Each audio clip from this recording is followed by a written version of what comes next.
coming together as a whole to be one grafted olive tree bearing fruit. Today we got a lot of racism and segregation going on, a lot of delusion and watered down truth when it comes to the religion, when everybody plays a part. Understand, if you are a Gentile of a different race or nation, you were brought into the fulfillment of this word and the same blessings as these Hebrews and these Israelites, which means that you fall underneath the same laws and can get punished and sin just like they did for the same transgressions and the sins. So God is letting you know and forewarning you to use them well. If you are a Hebrew or Israelite and you're just waking up to the truth, you are not to be bitter. You're supposed to take the hit to the chin and be humble, because of what our ancestors have went through. So we all have to work together. There is no such thing as one person acting one way, thinking that they can do this, and by grace they're just saved because they believe. It does not work like that. Scripture state there's going to be a lot of people who say, oh, I work miracles in your name, and I heal people, and I scream, Lord, Lord, Lord. Why can't I get into heaven? Because of your iniquities, and I sat down and told you not to do these people wrong, but you went and did your own thing thinking that you were going to get saved. No, a lot of things that God does is a trick. It's a trick to see how you're going to act, what you're going to do, and spiritually how you're going to be. So I'm here to let you know, so the Lord can't sit down and say, hey, you knew, but you didn't tell him. All right, it works on both sides. If you're white, Asian, or any other color, you have money, blessings, and all this other stuff, and you think, okay, all I got to do is believe. No, you have to share those material blessings with the people and who they are. Can't say that you did not know and you can do whatever you want to do. Does not work like that. All right, and these are the scriptures to let you know, if you are of these people when you're just waking up to who you are, you really, really have to be humble and understand the transgressions that we are going through and why, and do not fall back into them like the ancestors did. This works well-roundedly for all nations and races so they can get into heaven, because I want to see everybody get into heaven, not just one or the other, everybody.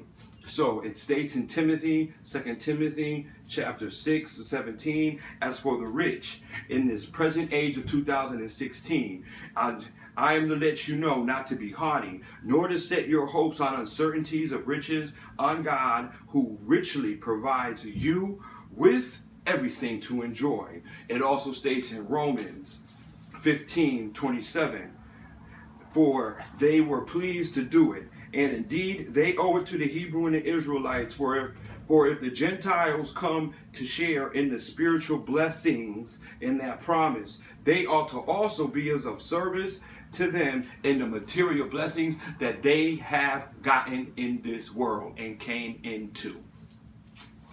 Lamentations is what Jeremiah wrote, even though it's at the end. It should be up with Jeremiah, but the book of Lamentations is a prophet, is what he had seen, a vision. So he says, alas, lonely sits the city, once great with their people, and understand that Jerusalem, where all these people were, was plundered by the Grecians and the Romans. The women's stomachs were torn open. They were raped. They took their gold. They took everything. I left a link down below in one of my other videos, or probably will leave this again, where they just found a ship 2,000 years old, all right, of the Romans. They had all of their sun gods and everything in their ship, and they had one of the Hebrew slaves' head, all right, carved out as a lampstand. So this is it right here. We have the history, we have the Atlantic slave trade. This is speaking of everything that was to come and is actually already fulfilled. So, at last lonely in the city sits the city, once great with the people.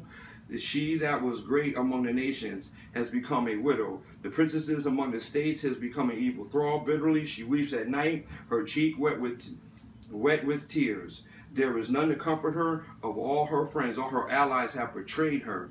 They have become foes. Judah has gone into exile because of the misery and the harsh oppressions. When she settled among the nations, she found no rest. All her pursuers overtook her in narrow places. Zion's roads are in mourning, empty of festival pilgrims. All her gates are deserted. Her high priest sighed. Her maidens are unhappy. She utterly disconsolates. Her enemies are now the masters. Her foes are at ease, because of the Lord has inflicted her for her many transgressions. Her infants have gone into captivity. before the enemy. Remember, it was always the Canaanites back and forth, back and forth. And they finally started buddying up with the Romans and the Grecians. And the Lord told them not to do it. It happened in Maccabees, where they overthrew the temple and went through all this stuff. And they went back and did it away again, which was going to be the last time we go into the landing slave trade. But they have gone fair Zion, all, and were glory, that were her glory. Her leaders were like stags and they had found no pasture. They could walk feebly before the pursuer. All the precious things she had in the days of old, Jerusalem recalled in her days of the woe and sorrowing, when her people fell by the enemy's hands, none of them to help her. The enemies looked on and gloated over the downfall. Jerusalem has greatly sinned, therefore she has become a mockery. All who admired her despised her, for they have seen her disgraced, and she can only sigh and shrink back. The uncleanliness clings to her skirts, she gave no thought to her future. She has sunk appallingly with none to comfort her. So, O Lord, my misery, how the enemies laugh. The foe has laid hands on everything dear to her. All right, she has seen her sanctuary invaded by nations that have taken over the sanctuary, the religion, and the whole 9 yards. All her inhabitants sigh as they search for bread. They have bartered their treasures for food to keep themselves alive. See, O Lord, and behold how the object I have become. May it never befall you who have passed along the road. Look about the sea. Is there any agony like mine which has dealt out of me when the Lord afflicted me? On this day of wrath, from above he sent fire down to my bones. He has spread a net to my feet. He has hurled me backwards. He has left me forlorn in constant misery. The yoke of my offenses is bound fast, lashed tight by his hands, opposed around my neck, because of the slaves, choked, slapped around. It saps my strength. The Lord has delivered me into the hands of those that I cannot withstand. The Lord in my midst has rejected all of my heroes. They can't even call on the prophets, the angels, or anybody to save them. He has proclaimed at a set time against me to crush my young. In a press the Lord has trodden fair maiden Judah. For these things do I weep. My eyes flow with tears.